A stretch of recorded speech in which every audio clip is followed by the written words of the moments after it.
ఉదయకాల సమయంలో వీరందరూ దేవుని సన్నిధిని ప్రేమించారు. దేవుని ప్రేమించేటువంటి వారికి, ఆయన దయా సంకల్పం చొప్పున పిలువబడినటువంటి వారికి మేలు కలుగుటకే సమస్తమును సమకూడి జరుగురని మీరు ఎరుగుదురు కదా అంటాడు అపోస్తలుడైన పౌలు రోమా పత్రిక రాస్తూ. నిజమే, దేవుని ప్రేమించేటువంటి వారికి, అంటే దేవుని ఘనపరిచేటువంటి వారికి, దేవుణ్ణి ఆరాధించేటువంటి వారికి, దేవునికి స్థానాన్ని ఇచ్చేటువంటి వారికి మేలు కలగటం కోయ్, తన దయా సంకల్పం చొప్పున పిలువబడినటువంటి వారికి మేలు కలగటం కొరకే దేవుడు సమస్తమును సమకూడి జరిగిస్తాడు. ఆలోచించండి, సమస్తమును సమకూడి జరిగించడం అంటే పట్టిందల్లా బంగారం అవటం.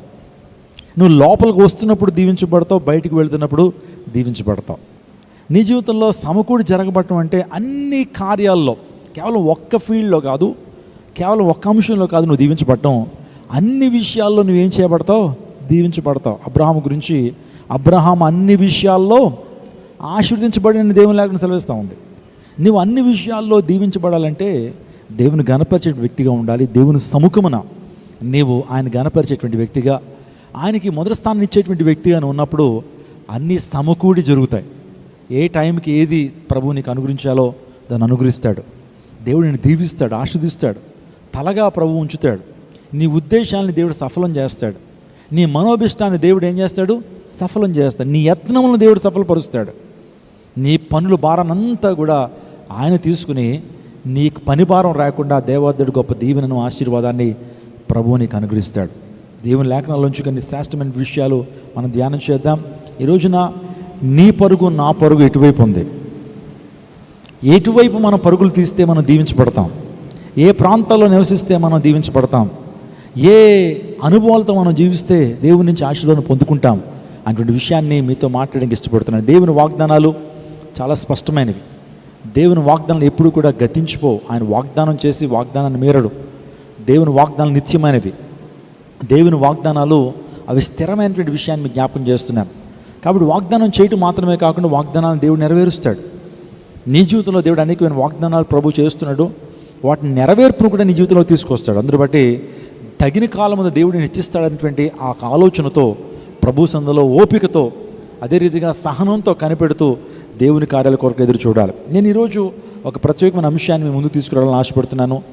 దేని కొరకు నీ పరుగు? చాలామంది ఈరోజు నా పాపం కొరకు పరుగులు తీస్తున్నారు, ధనార్జన కోసం పరుగులు తీస్తున్నారు, పదవీ దాహం కొరకు పరుగులు తీస్తున్నారు. వారి జీవితాల్లో ఏదో రకమైన పరుగు. ఈరోజున మనుషులు పరిగెడుతున్నారండి, ఎవరు ఖాళీగా ఉండట్లేదు. ఈరోజున కొన్ని అంశాలు మీతో మాట్లాడడానికి ఇష్టపడుతున్నాను. ఈరోజు నువ్వు దేనికోసం నువ్వు పరిగెత్తాలి, దేనికోసం పరిగెడితే నీ జీవితంలో ఆశీర్వాదాన్ని పొందుకుంటావు. ఇలాంటి అంశాలు ఈ యొక్క ఉదయకాల సమయంలో నేను మీతో మాట్లాడడానికి ఇష్టపడుతున్నాను. దయచేసి గ్రంథాలు తెరవండి. హెబ్రీయులకు రాసిన పత్రిక 11వ అధ్యాయము 10-11 వచనాలు చదువుదాం. ఏలయనగా దేవుడు దేనికి శిల్పియు, ఏలయనగా దేవుడు దేనికి శిల్పియు, నిర్మాణకుడై ఉన్నాడు.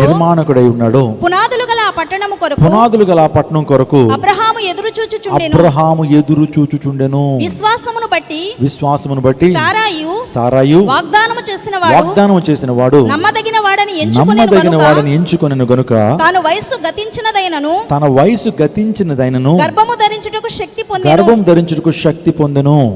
ఇక్కడ అబ్రహాము జీవితం గురించి ఆలోచన చేస్తున్నప్పుడు అబ్రహాము వాస్తవానికి చాలా చాలా ప్రాముఖ్యమైన వ్యక్తి. He's the central figure in Judaism, Christianity and Islam. ప్రపంచంలో 3 మేజర్ రిలీజియన్స్ ఉన్నాయి, చాలా ప్రాముఖ్యమైనటువంటి మతాలు ఉన్నాయి. అందులో ప్రాముఖ్యంగా చెప్పాలంటే క్రిస్టియానిటీ. ఈ ప్రపంచవ్యాప్తంగా యేసుక్రీస్తు ప్రభుని నమ్ముకున్నటువంటి వారు జనాభాలో సగానికి సగం పైగా ఉన్నారు. 70%. అనేక మంది క్రిస్టియన్ కంట్రీస్ మనం చూస్తున్నాం. క్రిస్టియన్స్ ఎక్కువగా యేసు ప్రభుని ఆరాధించేటువంటి వారు ప్రపంచంలో ఎక్కువగా ఉన్నారు. ఆ తర్వాత సెకండ్ కేటగిరీలోకి వచ్చేది ఇస్లాం, మహమ్మదీయ మతం. ఆ మతాన్ని కూడా ఎక్కువ మంది అనుసరిస్తుంటారు. మూడోది అతి ప్రాచీనమైనటువంటి మతం ఏంటని ఆలోచన చేస్తే జుడాయిజం, యూదా మతం. ఇజ్రాయెల్ దేశానికి వెళ్తే యూదులు అక్కడ కనబడతారు. ఈ 3 మతాలకి కూడా, ఈ 3 విధానాలకి కూడా ప్రాముఖ్యమైనటువంటి వ్యక్తి ఎవరంటే అబ్రహాం. అబ్రహామిక్ రిలీజియన్స్ అంటారు వాస్తవానికి. అబ్రహామిక్ రిలీజియన్స్ అంటే ఇస్లాము, క్రిస్టియానిటీ అండ్ జుడాయిజం. ఈ 3టికి కూడా ప్రధానమైనటువంటి వ్యక్తి ఎవరంటే అబ్రహాం, విశ్వాసులకు తండ్రి. క్రైస్తవులు మనమే కాదు అబ్రహాంని గౌరవించేది. ఇస్లాం పీపుల్ కూడా ఇబ్రహీం అని పిలుస్తారు. నిజంగా ఆ వ్యక్తి మోరియా పర్వతం మీద ఆ చేసిన బలియాగాన్ని వారు ఒక పండుగ కూడా వారు ఆచరిస్తుంటారు. ఆ తర్వాత యూదులకి ఇంకా చెప్పుకోనక్కర్లేదు, అబ్రహాం అంటే మూల పురుషుడు. అంత మాత్రమే కదా, అబ్రహాము పితరుల్లో ఒకడు. సో ఇంగ్లీష్లో పితరులను ఏమంటారు? పేట్రియాక్స్ అంటారు. ఆ పేట్రియాక్స్లో ఒక ప్రాముఖ్యమైన వ్యక్తి అబ్రహాము దేవుడు, ఇస్సాకు దేవుడు, యాకోబు దేవుడు అంటే పితరులు. వారు మన పితరులు. చూడండి, అబ్రహాము చరిత్రలో ఉన్నాడా? ఇక్కడ చాలామంది చదువుకున్నటువంటి వారు ఉన్నారు. ఆల్మోస్ట్ నాకు తెలిసి అందరూ గ్రాడ్యుయేట్స్ ఈ ప్రాంతంలో ఉన్నారు. అందరూ 10th క్లాస్ చదివినటువంటి వారు ఈ ప్రాంతంలో ఉన్నారు. అందుని బట్టి ఒక ప్రశ్న రావాలి, దేవుని వాక్యాన్ని ఎప్పుడు చదువుతున్నా మనము ఆలోచనాత్మకంగా చదవాలి. దేవుని వాక్యాన్ని చదువుతున్నప్పుడు, వింటున్నప్పుడు ఇందులో ఉన్నటువంటి భావాన్ని గమనించడం మాత్రమే కాకుండా ఎంతవరకు వాస్తవము అనేటువంటి ఆలోచనతో మనం చదివినప్పుడు దేవుని వాక్యం ఇంకా శ్రేష్టమైన రీతిలో మనకు అర్థమవుతుంది. అబ్రహాము చరిత్రలో ఉన్నాడా?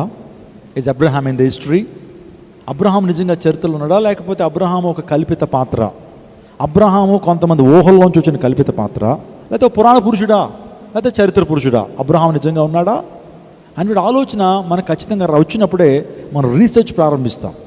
ప్రపంచంలో ఒక వ్యక్తి ఉన్నాడు, అతని పేరు లేనార్డ్ వూలీ అనేటువంటి ఒక మోడర్న్ ఆర్కియాలజిస్ట్. అంటే పురాతనమైన ఆర్కియాలజిస్ట్ కాదు, ఈజ్ ద మోడర్న్ ఆర్కియాలజిస్ట్. ఆ వ్యక్తి 1980 సంవత్సరంలో జన్మించాడు. 1960 సంవత్సరంలో ఆ వ్యక్తి మృతి చెందాడు. ఆయన రీసెర్చ్లో మెసపటోమియా అనేటువంటి ప్రాంతం, సో ఇరాక్ దగ్గరలో మెసపటోమియా ప్రాంతం, ఈ రోజున మనం ఇరాక్ ఈ ప్రాంతాల్లో సందర్శిస్తున్నప్పుడు అక్కడ మెసపటోమియన్ సివిలైజేషన్, ఆ సివిలైజేషన్ అక్కడి నుంచే ఆర్యులు భారతదేశానికి వచ్చారని చరిత్ర గ్రంథాలు చెప్తూ ఉన్నాయి. సో ఆ మెసపటోమియా అనే ప్రాంతంలో ఇరాక్ దగ్గర ఇరాక్ క్యాపిటల్ బాగ్దాద్ అయితే, ఆ బాగ్దాద్ దగ్గర టెల్ కయూర్ అనే ప్రాంతం దగ్గర ఈ యొక్క లేనార్డ్ వూలీ అనేటువంటి వ్యక్తి భూత్రవ్వకాలు జరిపాడు. మీరు చూస్తున్నారు, ఈ వ్యక్తే భూత్రవ్వకాలలో అనేకమైన సత్యాలు అతడు తెలుసుకోవడం జరిగింది. ఆ సత్యాన్ని నివేదికలుగా ప్రపంచానికి అందించాడు. ఊరు అనేటువంటి పట్టణం ఒకటి బయటపడిందండి. ఆ ఊరు అనేటువంటి పట్టణం బయటపడితే, దాని శిలాపాలకాలన్నీ కూడా బయటపడితే, ఇంకా ఆ ప్రాంతాన్ని అంతా రీసెర్చ్ చేస్తున్నప్పుడు ఆ వ్యక్తి 35,000 మాన్యుమెంట్స్ బయటపడ్డాయండి.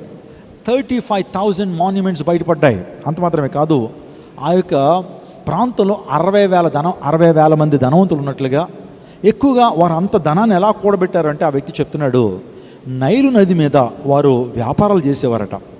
నైల్ నది మీద ఎక్స్పోర్ట్స్ అండ్ ఇంపోర్ట్స్ చేసి ఆ నైల్ నది ద్వారా వారు ఎంతో ధనాన్ని గడించినట్లుగా ఈ లేనార్డ్ వూలీ అనేటువంటి వ్యక్తి చెప్తున్నాడు. అంత మాత్రమే కాదు, అబ్రహాము కట్టినటువంటి బావులు, ఆ తర్వాత ఇస్సాకు యొక్క చరిత్ర, అబ్రహాముకు అనేక మంది పనివారు ఉన్నట్లుగా బైబిల్ గ్రంథంలో అబ్రహాం గురించి ఏమైతే రాయబడిందో అవన్నీ వాస్తవాలని ప్రపంచానికి అందించాడు. నేను ఎందుకు ఈ మాట చెప్తున్నానంటే, మనం చదువుతున్న బైబిల్ గ్రంథము అది అవాస్తవిక గ్రంథం కాదు. మనం చదువుతున్న బైబిల్ గ్రంథానికి ఆధారాలు ఉన్నాయి. మనం చదువుతున్న బైబిల్ గ్రంథం సత్యమైనదనే విషయాన్ని చెప్పడానికి అప్పుడప్పుడు మీకు ఇలాంటి చారిత్రాత్మక ఆర్కియాలజీ ఎవిడెన్సెస్ మీకు ఇస్తున్నాను. ఈరోజు చాలామందికి చూపించండి, మాకు ఎవిడెన్స్ చూపించండి, మాకు ఆధారాలు చూపించండి అనేటువంటి వారికి నీకు ఎన్ని కావాలంటే అన్ని ఆధారాలు, అబ్రహాము చరిత్ర మాత్రమే కాదు, బైబిల్లో ఉన్న ప్రతి చరిత్రకు ఆధారాలు ఉన్నాయనే విషయాన్ని గమనించండి. ఆ తర్వాత 1923 సంవత్సరంలో ఆ వ్యక్తి ఒక ఫోటో ఈ ప్రపంచానికి అందించాడు. అదేంటంటే జిగరెట్ అంటారు. జిగరెట్ అంటే సిగరెట్ అనుకోవద్దు, జిగరెట్ అంటే దేవాలయం, ఒక టెంపుల్ని ఆ భాషలో మీరు చూస్తున్నారు కదండి, దీన్నే జిగరెట్ అంటారు.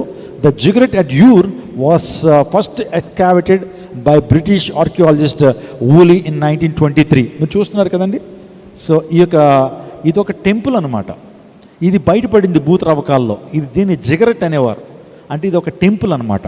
ఈ వ్యక్తి దీన్ని బయటపెట్టి, వాస్తవానికి అబ్రహాము కొన్ని చోట్ల బలిపీఠాలు కట్టాడు కదండి. అబ్రహాము బలిపీఠాలు బయటపడ్డాయి, ఆ తర్వాత అబ్రహాము కట్టిన బావులు బయటపడ్డాయి. ఇవన్నిటిని బట్టి అబ్రహాం అనేటువంటి వ్యక్తి కల్పిత పాత్ర కాదు, ఆయన పురాణ పురుషుడు కాదు, చరిత్ర పురుషుడు అనేటువంటి సత్యాలు చెబుతూ వచ్చారు. నా ప్రియదేవచనాగం ఏదైనప్పటికీ అబ్రహాం యొక్క ఆశ ఏంటి, అబ్రహాం యొక్క పరుగేంటి, అబ్రహాం పరుగేంటో మనం చూస్తాం. దేవుడు దేనికి శిల్పియు నిర్మాణకుడై ఉన్నాడో ఆ పట్టణం కొరకు ఆశ కలిగి ఉన్నాడట. చూడండి, దేవుడు ఏ పట్టణానికి శిల్పి నిర్మాణకుడు? పరలోక రాజ్యానికి ఆయన శిల్పి నిర్మాణకుడు. కాబట్టి అబ్రహాం యొక్క ఆశ దేని మీద చెప్పండి? అబ్రహాం యొక్క ఆశ దేనికి దేవుడు శిల్పి నిర్మాణకుడు అంటే పరలోక రాజ్యం వైపు చూస్తూ ఉన్నాడు. ఈరోజు మనం కూడా అబ్రహాం నుంచి నేర్చుకోవాల్సింది, మన పరుగు ఎక్కడికి? మన పరుగు దేని కొరకు అంటే మన నిత్య జీవాన్ని పొందుకోవడానికి పరుగులు తీయాలి. మనం ఈరోజు భక్తి చేస్తుంది ఎందుకంటే మరణం తర్వాత ఒక జీవితం ఉంది, ఆ మరణం తర్వాత నిత్య జీవాన్ని పొందుకోవడం కొరకు మన విశ్వాస పరుగై ఉండాలి. ఆలోచన చేయండి, భక్తులందరూ కూడా ఆ రాజ్యాన్ని స్వతంత్రించుకోవాలని, పరలోక రాజ్యానికి చేరాలని గొప్ప ఆశతో వారు పరుగులు తీశారు. అబ్రహాము వాస్తవానికి అంత గొప్పగా దీవెన పొందడానికి కారణం ఏంటి?